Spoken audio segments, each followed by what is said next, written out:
You are listening to Alex Nanlohi Podcast, to know the Lord and to make Him known.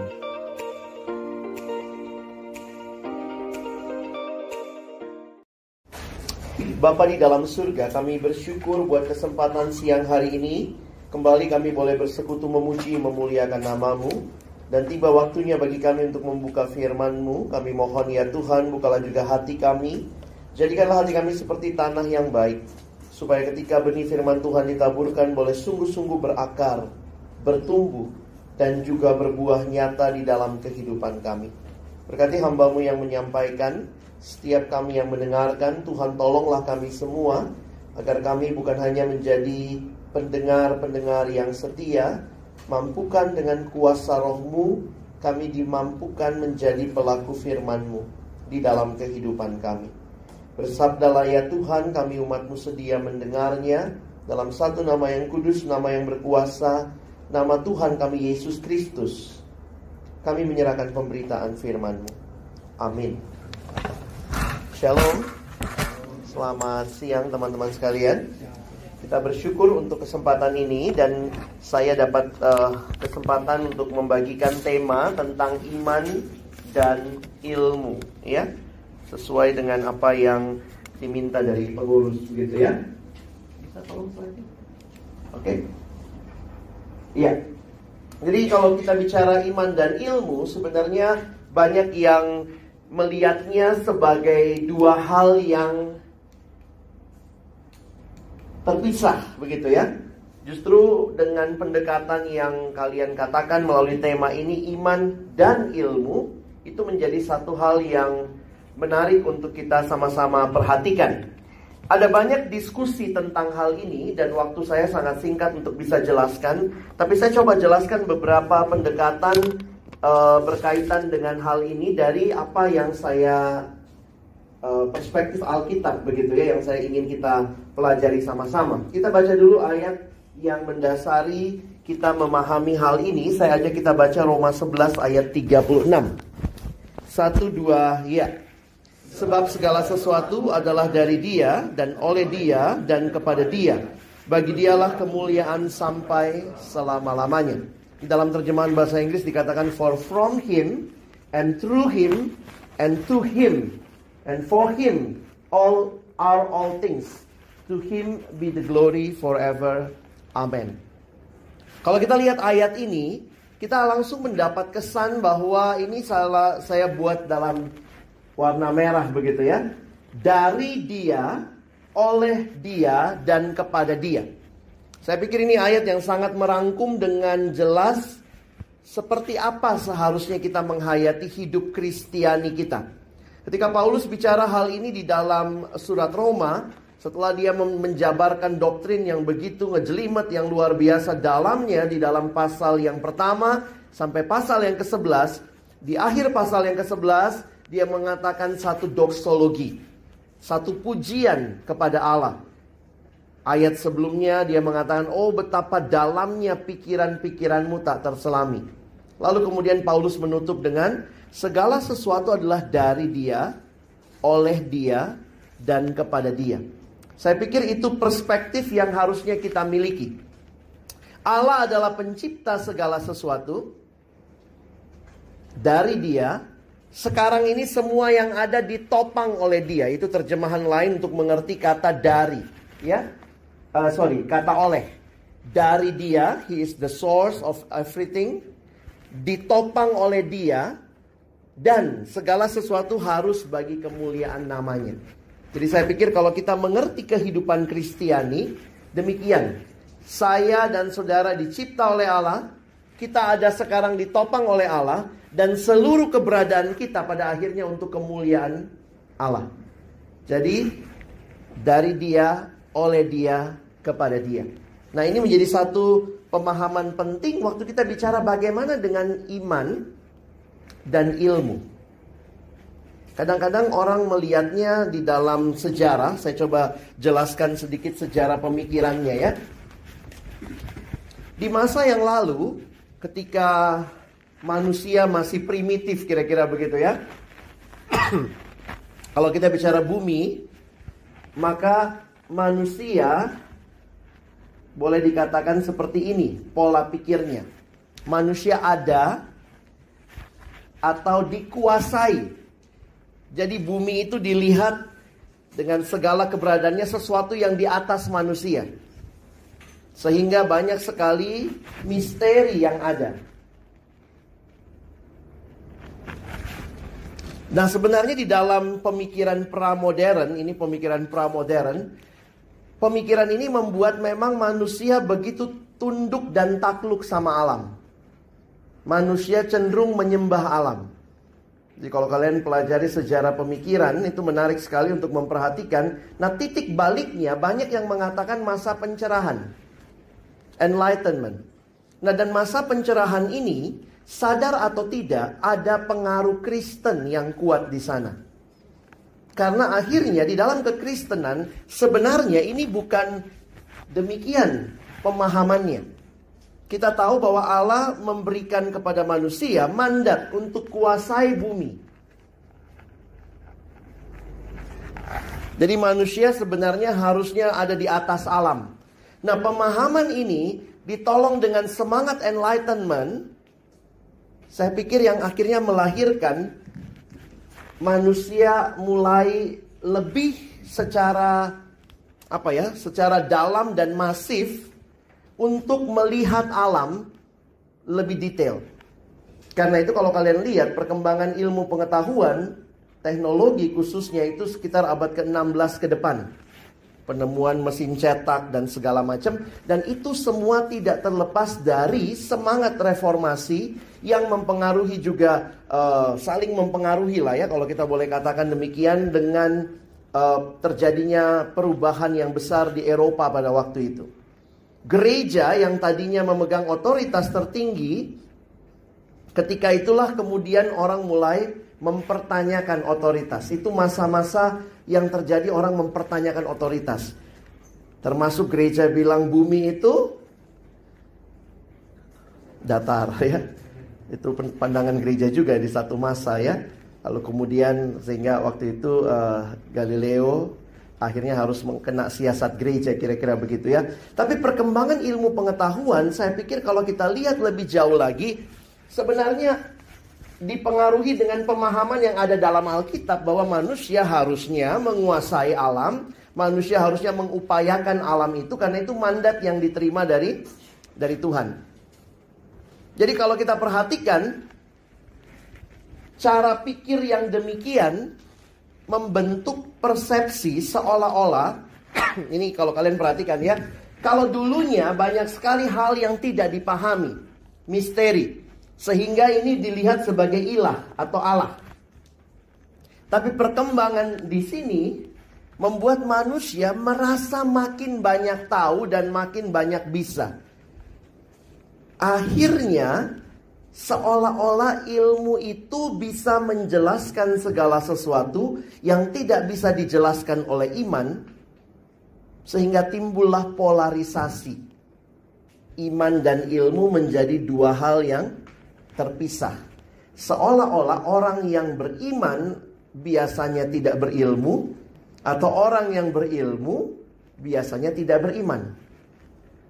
Padahal kalau kita pelajari sejarah, khususnya sejarah pendidikan di barat, universitas itu berasal dari tradisi gereja. Jadi memang awalnya itu adalah untuk sekolah teologi. Tapi kemudian sebenarnya kalau kita lihat pemahaman yang mendasar, orang-orang yang sekolah teologi ini akhirnya juga punya kontribusi di dalam masyarakat. Karena itu kita melihat bahwa teologi sendiri disebut sebagai the mother of science, ya. Jadi ibu dari semua ilmu, maksudnya melahirkan semua ilmu. Sehingga kalau kita perhatikan di dalam konsep orang-orang tertentu pada waktu itu, khususnya para scientist, mereka tidak melihat pemisahan yang sangat sangat terpisah antara iman dan ilmu.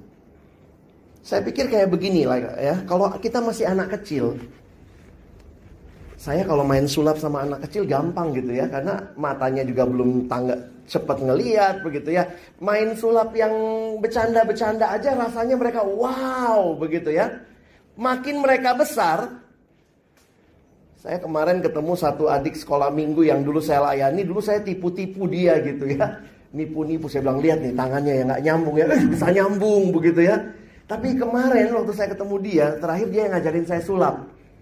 Udah SMA gitu ya. Dia senang banget sulap kartu gitu ya. Jadi ajarin cara megangnya dan segala macam. Jadi yang dulu mungkin buat dia misteri, saya dianggap hebat banget. Makin dia bertumbuh, dia masih ngerasa waduh ini bodoh begitu ya. Dan dia malah sudah bisa. Nah, pemahaman seperti itu yang membuat akhirnya manusia, khususnya di masa pencerahan itu, terjadi beberapa hal. Nih kalau kalian mau ikuti sejarah ya baca buku sejarah ya. Salah satunya adalah yang namanya rasionalisme. Rasionalisme memberikan pemahaman bahwa yang paling benar itu hanya kalau masuk akal. Jadi ada rasionalisme, tokoh yang terkenal itu René Descartes, dan dia punya pemahaman, jadi dia minta semua hal itu harus masuk akal baru benar. Nah itu yang namanya dalam filsafat disebut epistemologi. Dari mana saya tahu ini benar? Dari mana saya tahu bahwa saya tahu? Itu ilmunya ya. How do I know that I know? Jadi bagaimana misalnya saya tahu ini adalah sebuah pointer. Filosofinya René Descartes waktu itu, dia mengatakan begini. Kalau kamu mau tahu segala sesuatu dan itu harus masuk akal, berarti harus ada proses berpikir. Bagaimana supaya ada proses berpikir? Ini kuliah filsafat sedikit ya. Proses berpikir itu mulailah dengan meragukan segala sesuatu. Contoh, ini benar nggak ya pointer ya? Ini benar nggak ya pointer? Karena saya meragukannya, saya berpikir, maka akhirnya oh iya benar, ini ada. Oke ya, jadi coba perhatikan ya, ini ada. Sampai akhirnya ya kemakan teori sendiri, kayak Archimedes gitu ya. Dia kemakan teori sendiri. Nanti kalau kalian baca ceritanya lucu juga. Sampai akhirnya dia menanyakan hal itu kepada dirinya. Aku ini ada apa tidak? Gelo kan? Kan dia mesti makan teorinya sendiri. Berarti semua sesuatu, segala sesuatu harus diragukan. Akhirnya dia meragukan, aku ini ada atau tidak. Lalu dia ceritanya katanya bertapa begitu ya, di bawah cerobong asap. Sampai akhirnya dia menemukan, yes aku ada. Kenapa aku ada? Karena ada yang meragukan aku ada, yaitu aku. Oh ini jangan kalian ketawa ya, kalian sebenarnya main hal yang sama saat ini. Kenapa? Nanti saya jelasin ya. Makanya dia katakan dia disebut bapak eksistensialisme. Kalian belajar hal ini nggak sih? Ada kuliah filsafat nggak? Masih dapat? Terus kalian cuma belajar begitu aja kuliah ya? Ini agak ngeri. Kenapa? Karena kita kemakan ilmu dan teori orang. Ya mau gimana? Ini udah streamingnya begitu ya, atau stream yang beredar. Perhatikan dulu nih. Jadi dia bapak eksistensialisme karena dialah yang menemukan keberadaan, kira-kira begitu. Sehingga yang terkenal adalah kalimat dia, cogito ergo sum. I think that's why I'm exist. Karena saya mikir, dan pikiran itu karena dia mulai dengan meragukan dirinya ada atau tidak. Oke ya. Aku ada, oh iya aku ada. Akhirnya dia ada. Nah kemudian, ini setelah masa-masa abad pencerahan itu ya, terjadi lagi yang namanya ada stream yang lain lagi. Karena ada yang bilang begini, kalau itu rasional, masuk akal, apakah benar begitu? Sehingga misalnya beberapa hal kita bisa bilang ini benar nggak spidol ya? Tapi kalau itu misalnya api itu panas atau tidak? Panas, tahu dari mana? Karena mikir, kayaknya panas nih, kayaknya panas. Sehingga bapak yang selanjutnya bilang nggak bisa cuma pakai rasio, harus pakai proses empiris. Ini pertama ya, empirisisme. Nah, kalian bikinlah. Empirisisme itu teori utamanya adalah bukan cuma masuk akal, harus bisa dibuktikan secara panca indera. Jadi kalau kalian perhatikan, ini mulai mengatakan harus bisa dibuktikan dengan pengalaman, dengan tes, dengan panca indera. Di akhir abad ke-18 mereka menikah. Rasionalisme dan empirisisme. Ini merit nih. Sehingga sejak itu di dalam teologi pun muncul teologi liberal yang memisahkan. Karena apa? Bicara Allah nggak pernah bisa dibuktikan. Tapi kalian perhatikan ya, ini awal sumbernya dari pemahaman Alkitab manusia harus menguasai bumi. Dan sampai hari ini, sistem pendidikan di semua universitas di dunia masih memakai dua sistem ini. Betul? Kalian sedang melakukan itu dalam studimu. Apa yang dilakukan waktu mereka merit? Sekarang cucunya namanya metode ilmiah. Karena itu skripsi bab 1 mesti teorinya dulu. Siapa yang dipakai? Bapak ini. Masuk akal nggak? Siapa yang udah pernah teliti segala macam. Lalu mesti ada eksperimen, empirisme. Lalu tesis, antitesis menghasilkan sintesisnya apa?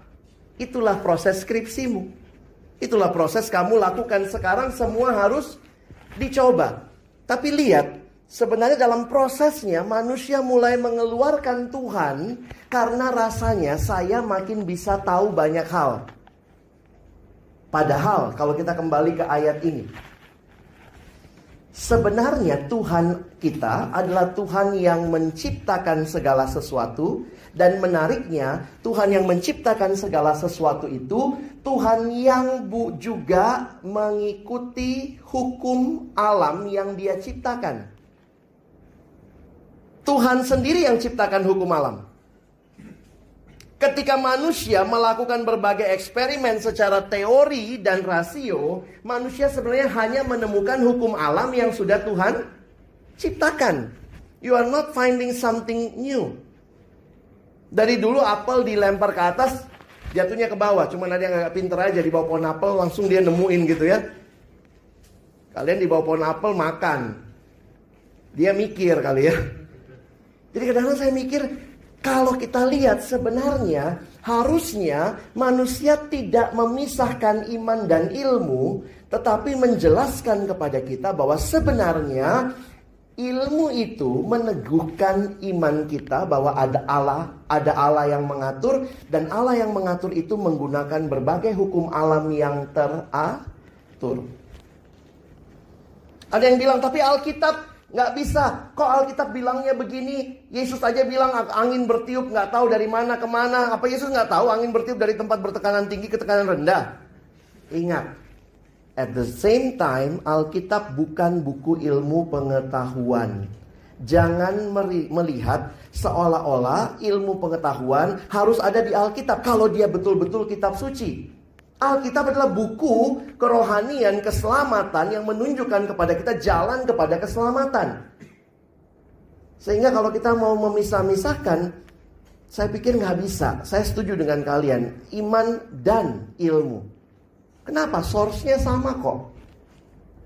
Yang satu dibutuhkan di dalam hidup kerohanian dan menjalani hidup kita ke depan. Dan ilmu menjadi satu penemuan observasi yang dilakukan manusia untuk menolong membangun keperadaban yang lebih baik.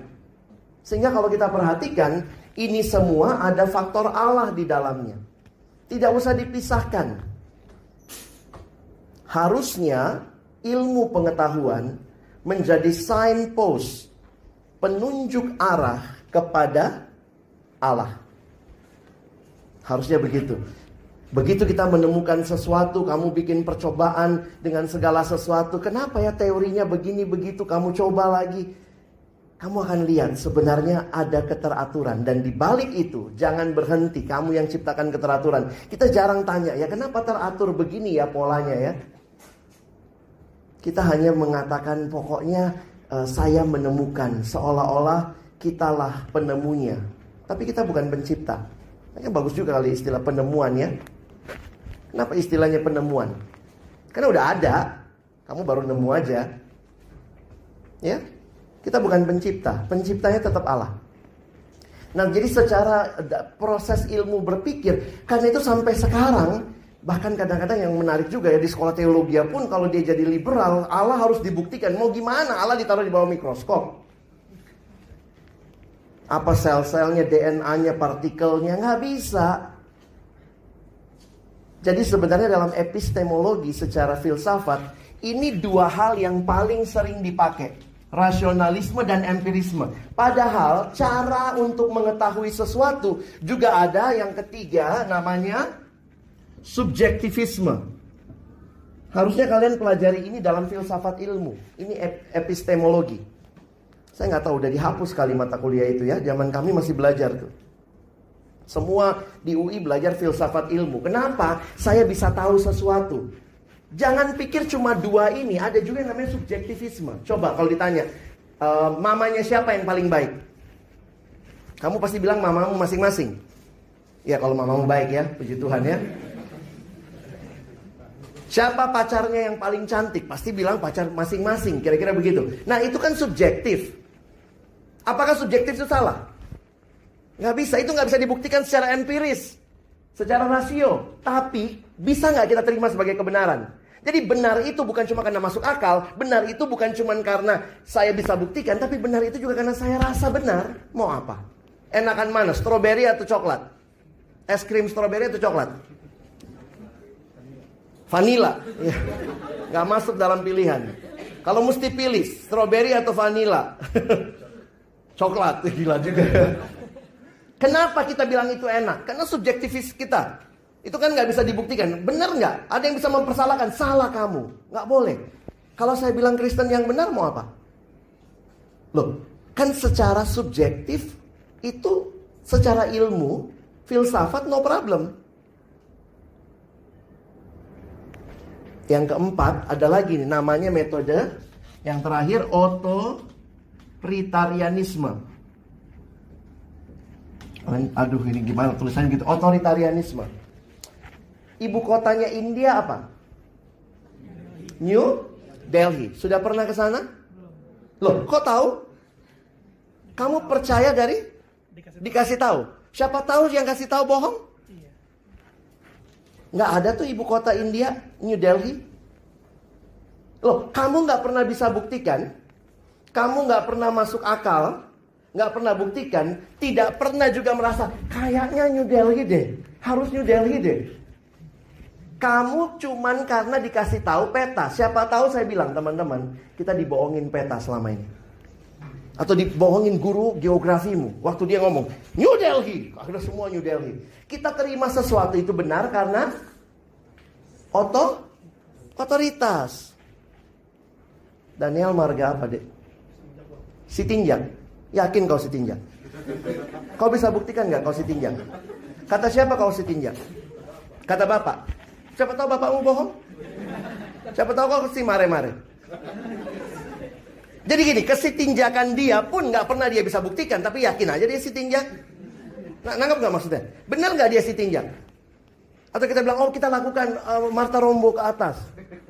Siapa tahu si Raja Bataknya yang bohong? Gak pernah ada itu. Misalnya ya. Jadi poin saya adalah, in our life, too many things we cannot prove. But why? When come to God, we want to prove it. Why? Kalau Tuhan bilang dia ada, kita mau bilang apa? Buktikan dulu kamu ada, baru saya percaya. Itulah cara berpikir ketika manusia merasa makin banyak tahu. Padahal ketika manusia makin banyak tahu pun, still you have to leave room for mystery. You cannot solve everything. Karena itu yang menarik. Ilmu belum pernah selesai. Teori yang satu ditumbangkan oleh teori yang satu, ditumbangkan lagi oleh teori yang satu. Mungkin skripsimu mau menumbangkan teori orang. Tapi poinnya apa? Iman sudah tetap. Tidak ada besok revisi. Sorry, bukan Yesus juru selamatnya. Ada lagi, namanya siapa kek misalnya ya. Bukan Yesus coy. Itu sudah final. Karena itu dalam kita berilmu, harusnya kita makin rendah hati. Dari 4 metode ini, untuk tahu sesuatu benar, yang mana yang paling sering kita pakai? Jujur. Yang mana yang paling sering kita pakai? Rasio, Pak. Rasio. Mau makan kita tanya dulu nih. Ini masuk akal nggak nasi putih? Kenapa warnanya putih? Kenapa warna langit biru? Jujur aja ya, saya lihat kita lebih banyak pakai otoritarianisme. Kamu dikasih tahu nama kampus kita UI, bener? Siapa tahu namanya bukan UI. Tapi emang ada logonya, bisa dibuktikan. Kadang-kadang saya mikir, ya karena dikasih tahu kamu masuk UI, keterimanya di UI. Banyak hal dalam hidup sebenarnya kita nggak pernah melakukan penyelidikan empiris maupun rasional. Tapi kita yakin aja. Siapa tahu ijazahmu palsu. Kampus ini nggak ada sebenarnya. Misalnya. Jadi kadang-kadang begitu ya. Kamu ketawa ya, lucu, bodoh amat sih. Tuhan juga ketawa waktu kita bilang, mana Tuhan? Buktiin dulu lah, dia Tuhan. Saya bisa napas, ini dari oksigen. Mana Tuhannya? Tuhan juga ketawa. Kalau ku cabut oksigen, mampus kau. Kalau dicabut ijazah UI, ini bukan UI, habis kita. Alumni fakultas pernah ada. Nggak tahu kampusnya mana. Ada banyak hal, makanya ada kalimat yang saya sangat senang. Dia mengatakan begini, kalau betul Tuhan itu ada, if God exists, maka tugas kita bukan membuktikannya, tapi menyembahnya. Jangan mempertentangkan ilmu sama iman. Ada banyak diskusi lah ya. Ada sekitar 5 pandangan tentang ilmu dan iman. Tapi kalian sudah langsung ambil yang terakhir. Ilmu dan iman. Tapi ada yang mengatakan itu 2 ranah yang berbeda. Yang satu ilmu, yang satu iman. Ada yang melihat 2 hal dari sumber yang sama tapi terpisah jalurnya. Ada yang melihat ini harus dicampur. Yang campur-campur itu juga jadi aneh. Karena Alkitab dijadikan buku ilmu pengetahuan. Jadi kalau ada penemuan apa, Alkitab sudah pernah bilang. Padahal ya mungkin itu memang bahasa Alkitab ya adalah bahasa figuratif. Atau juga ada beberapa hal yang di dalamnya tidak sedang bicara itu. Nah tapi kita melihatnya sebagai kesatuan ya. Nah saya berharap dengan pemahaman ini teman-teman bisa lihat lebih jauh. Ini beberapa orang pintar yang Kristen sungguh-sungguh juga ya. Ini Louis Pasteur. A bit of science distance one from God. Kalau cuma tahu dikit jadi sombong ya. But much science near one to him. The more I study nature, the more I stand amazed at the work of the Creator. Kalau kau masih bilang mana iman, mana ilmu, nah lihat nih, ya. Siapa lebih pintar, kau apa dia? Kadang-kadang saya suka ketawa aja lihat orang yang mempertanyakan Tuhan begitu rupa. Sebenarnya kau belum pernah sungguh-sungguh mendalami ilmu itu. Kalau kau mendalami ilmu itu, amaze-nya seperti ini. Albert Einstein. Science without religion is lame. Religion without science is blind. Saya pikir ya dia juga orang yang kenal Tuhan. Dan ini menolong kita melihat. Makanya saya setuju dengan kalian ilmu dan iman. Beberapa filosofi mencoba menolong kita. Misalnya religion itu the realm of spirit. Philosophy itu mind. Dan kemudian science, realm of physical. Nah beberapa orang melihat. Makanya saya coba pakai pendekatan ini hari ini ya. Bahwa bagaimana memahami itu kita perlu punya world view. World view kita sangat berbeda. Kenapa? Karena secara religion kita percaya kita punya world view yang theistic. Mulai dari ada Allah. Jangan heran ada orang-orang yang world view-nya mulai dengan tidak ada Allah. Jadi waktu tidak ada Allah, end of discussion. Mau bicara iman dan ilmu gak bisa juga diomongin. Karena iman bicara ada Tuhan. Ada juga yang punya worldview yang saya nggak boleh sebut ininya lah ya. Tapi misalnya worldview tertentu itu melihat hidup itu sirkular, waktu itu sirkular. Lahir, nanti kemudian kalau mati reinkarnasi, muter terus. Karena itu hidup yang sirkular ini, perhatikan ya teman-teman, penting banget ke Christian worldview. Karena kalau kita punya worldview yang lain, langsung semuanya jadi lain. Worldview itu memberikan cerita kepada cerita kita. Sekarang poinnya adalah apa ceritamu? What kind of worldview you are living for? Kamu lagi hidupi cerita apa? Mati selesai, itu ceritamu? Nah ini ceritanya begini kalau yang sirkular ya. Mati, belum selesai, hidup lagi. Reinkarnasi. Karena itu mereka nggak bisa kenal dosa. Mereka cuma kenal yang namanya karma. Kita Kristen tidak kenal demikian. Kita melihat waktu mulai di satu titik, bergerak maju, dan tidak reversible. Nggak bisa balik. Nggak bisa jadi muda lagi. Kita bisa bicara dosa, kita punya konsep dosa, kita punya konsep pertanggungjawaban. Nah, kadang-kadang bagaimana kita hidup dalam dunia yang seperti ini, kita perlu punya worldview yang biblical.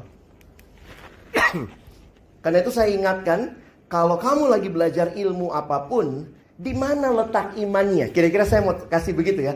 Bukan berarti setiap kali kau bikin percobaan, sekedar kau doakan percobaanmu, kau baptis semua alat-alat lab. Saya mau masuk praktisnya. Tadi kan pemikirannya. Apa artinya saya mengerti iman dan ilmu itu sebagai satu hal yang menyatu, paling tidak di cara pandangmu. Bagaimana kamu memandang ilmumu? Kita mulai dengan cara pandang Kristen. Sebenarnya apa sih cara pandang Kristen? Beberapa buku yang saya baca, saya simpulkan, saya pakai 2 buku lah utama ya. Cara pandang selalu berakhir dengan tindakan. Ada orang yang bilang, masa cara pandang, filosofi lagi. Tapi sadar atau tidak, cara pandang selalu berakhir dengan tindakan. Karena apa yang dinilai dan dipikirkan menuntun kepada keputusan dan tindakan. So how? Pertanyaannya begini, kalau cara pandang Kristen sumbernya dari mana? Tentu Alkitab. Pertanyaannya, Alkitab itu story atau stories? Satu cerita atau banyak cerita?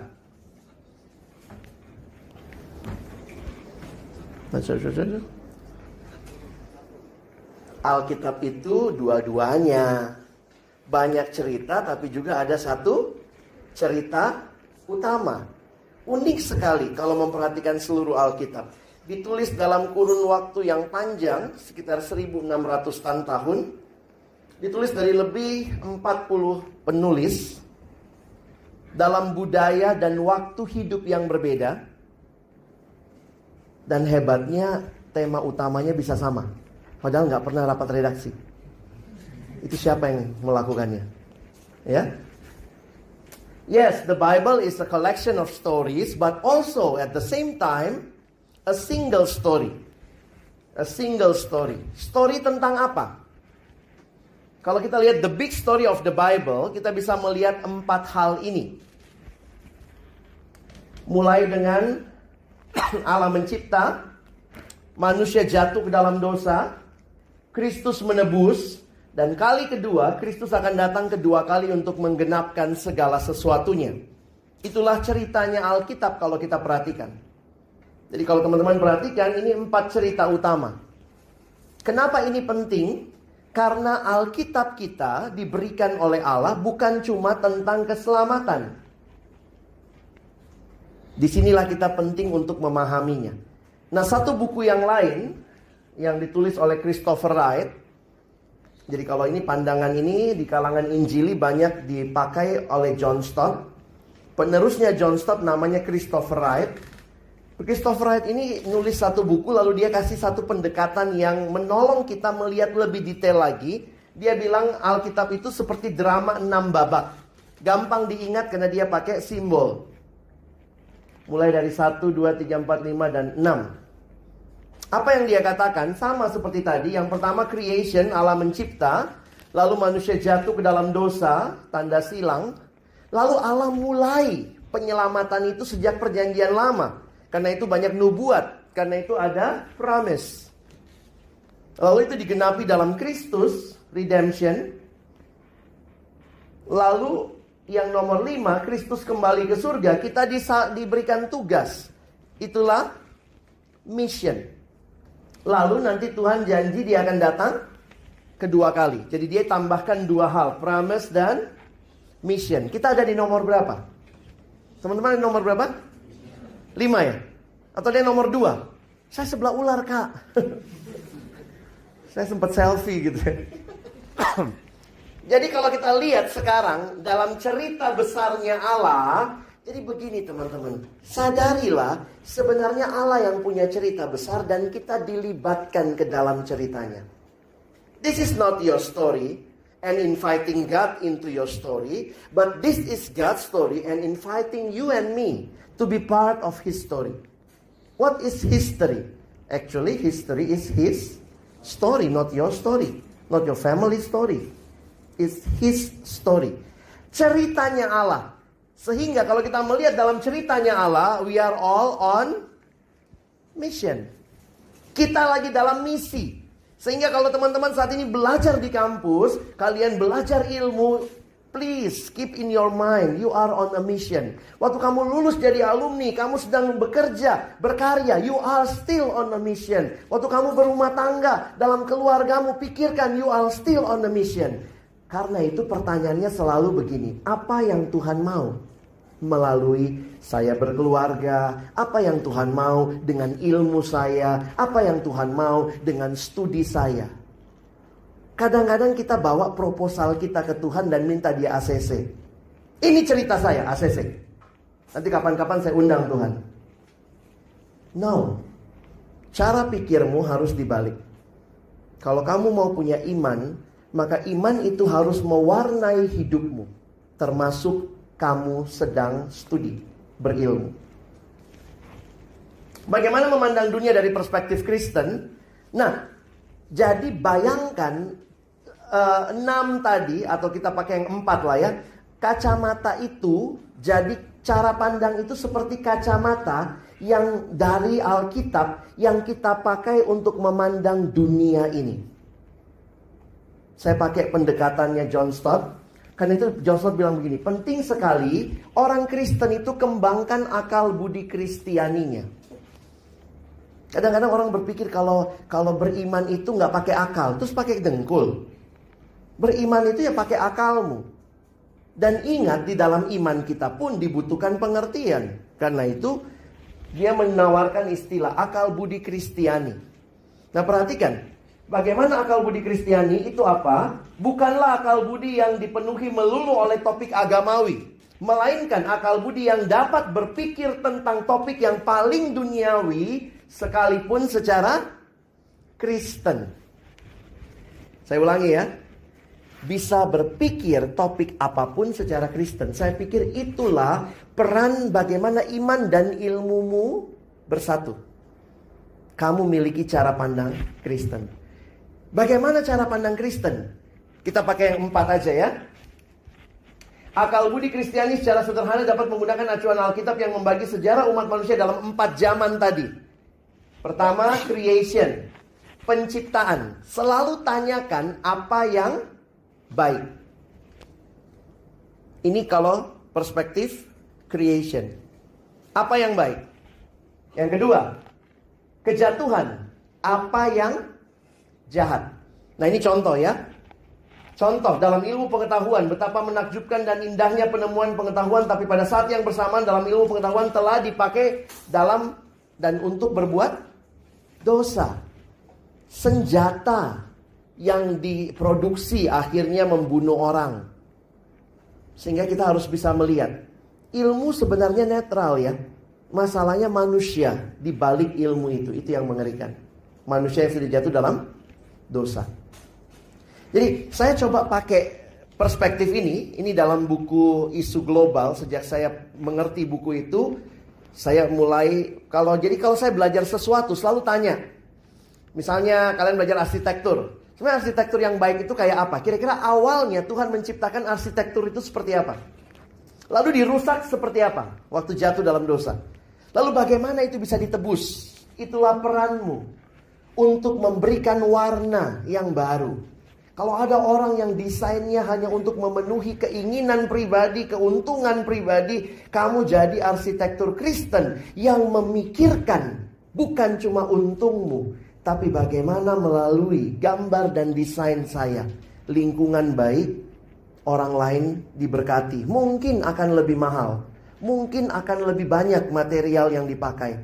Jadi itu kita masuk di dalam menebus bagian itu. Ada yang baik, itu awalnya waktu Allah cipta. Rusak, bagaimana rusaknya? Penebusan, bagaimana penebusan itu bisa kamu karyakan? Kenapa? Karena kita sekarang ada dalam bagian ini. Dan kalaupun yang kau lakukan belum sempurna sekarang, kita punya pengharapan. Nanti yang penggenapan, apa yang sempurna. Saya pikir kalau kalian coba kembangkan cara pikir ini untuk semua hal. Belajar sesuatu. Awalnya gimana nih? Ini mulainya gimana? Terus dari situlah kita lihat lagi jatuhnya di mana. Saya pikir manusia-manusia awal itu hebat-hebat arsitekturnya ya, bikin menara yang puncaknya sampai ke langit. Masalah kejatuhan mereka di mana? Motivasinya bikin menara sampai ke langit. Konsep waktu itu langit tempat tinggalnya Tuhan. Jadi kasarnya mau menyaingi Tuhan. Makanya agak ngenyek juga tuh cara Alkitab mencatat. Mereka bikin menara sampai ke langit lalu Tuhan turun. Istilahnya kalau ini komedinya Alkitab, lu belum nyampe coy. Tuhan aja masih turun. Kalau begitu bagaimana yang baiknya? Kita lihat bagaimana penebusannya. Saya pikir semua ilmu harus berbicara demikian. Creation, fall, redemption, consummation. Taruhlah 4 realitas ini memampukan kita mensurvei peta sejarah dalam cakrawala yang tepat. Sebab keempat peristiwa atau zaman ini istimewa jika ditanggapi dalam kaitan satu sama lain.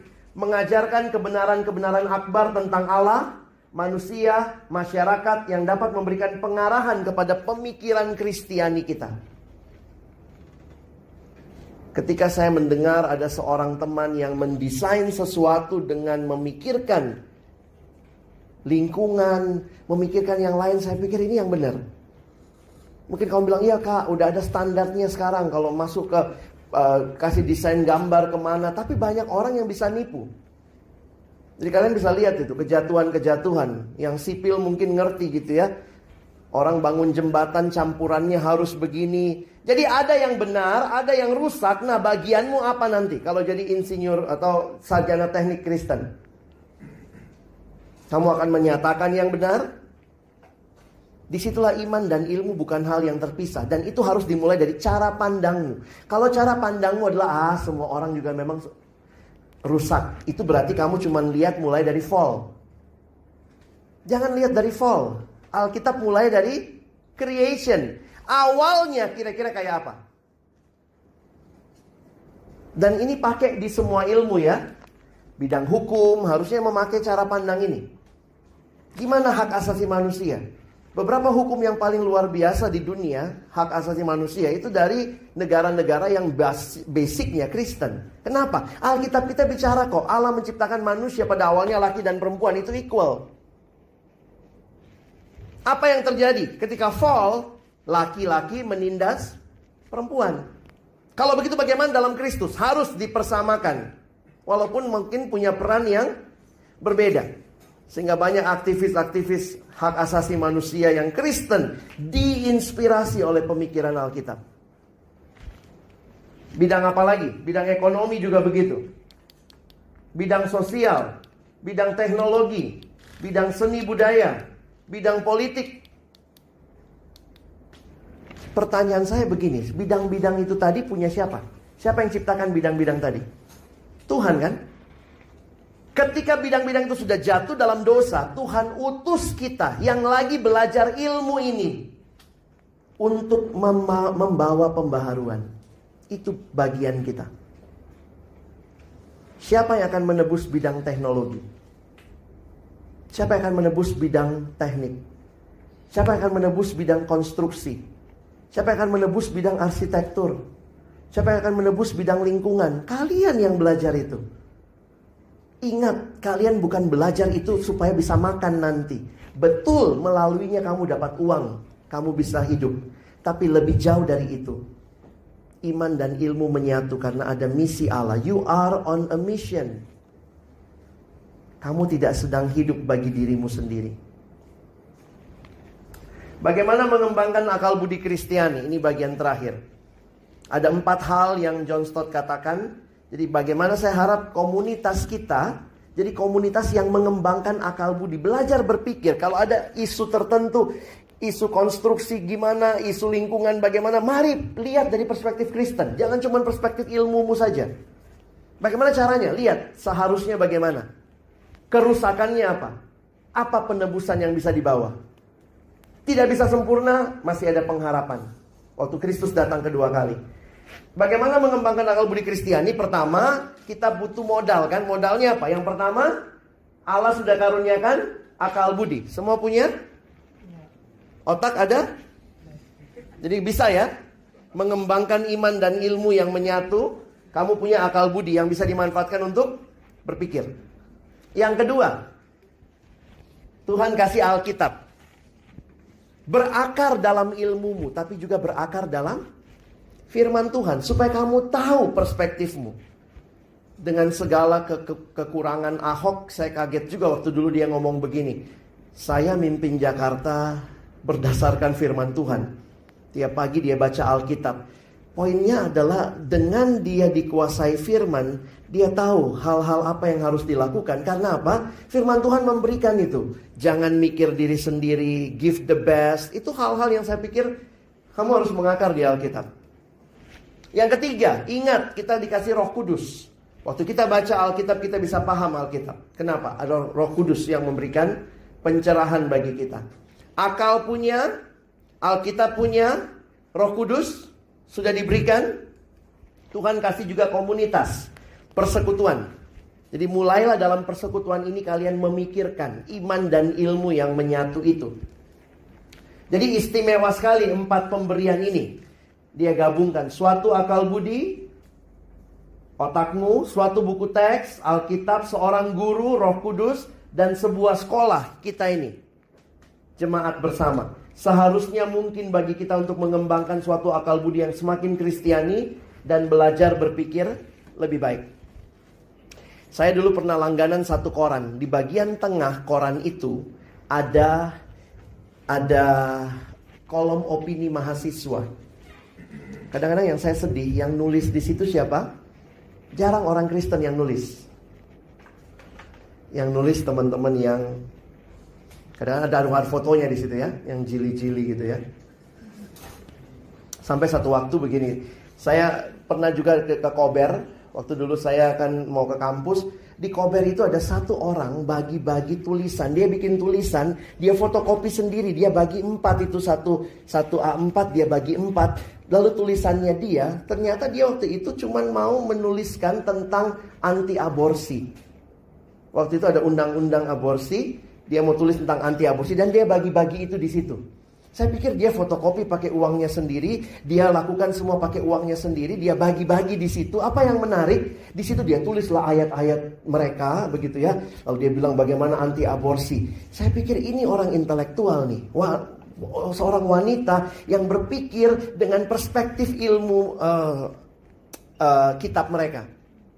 Poin saya, di mana orang Kristen? Di mana pemikir Kristen? Yang memberi dampak. Tulis sesuatu. Mungkin gak perlu tulis ayatnya. Tapi nilai-nilai yang kau tulis itu sesuai dengan firman Tuhan. Ketika Indonesia mau PLTN ya, nuklir di Cilacap. Siapa yang nulis di Kompas? Kadang-kadang bikin malu loh. Yang nulis Romo Magnis. Ya ampun. Dia seorang Romo. Di mana sarjana-sarjana teknik nuklir yang Kristen, yang bisa kasih wawasan Kristiani terhadap hal itu. Saya tantang kalian, jangan cuma punya ilmu yang tinggi, tapi imanmu akan mewarnai dan tulis sesuatu. Saya pikir koran, majalah kampus itu jadi kesempatan. Share nilai-nilai kebenaran, share nilai-nilai Kristiani. Kiranya ini menolong kita ya, untuk boleh hidup mengerti iman dan ilmu yang menyatu. Mari kita berdoa. Bapa Surgawi, terima kasih buat kesempatan belajar siang hari ini. Biarlah kami ditantang untuk melihat kepada dunia milik Allah di mana kami ditempatkan. Di sini Tuhan mau kami juga memberi warna, karena kami sedang dalam misi Allah di dalam dunia ini. Kami terus berdoa, tantang kami terus Tuhan, untuk boleh berpikir mendalam, sehingga kami bukan hanya punya iman, tapi kami punya ilmu, dan kami melihat keduanya menjadi satu bagian untuk melayani Tuhan dan melayani masyarakat di mana kami hidup. Makin kenal Tuhan, biarlah kami makin kagum dan takjub. Ilmu itu membuat kami lebih tunduk, lebih rendah hati di hadapan Tuhan. Kami bersyukur dalam nama Yesus, kami berdoa. Amin.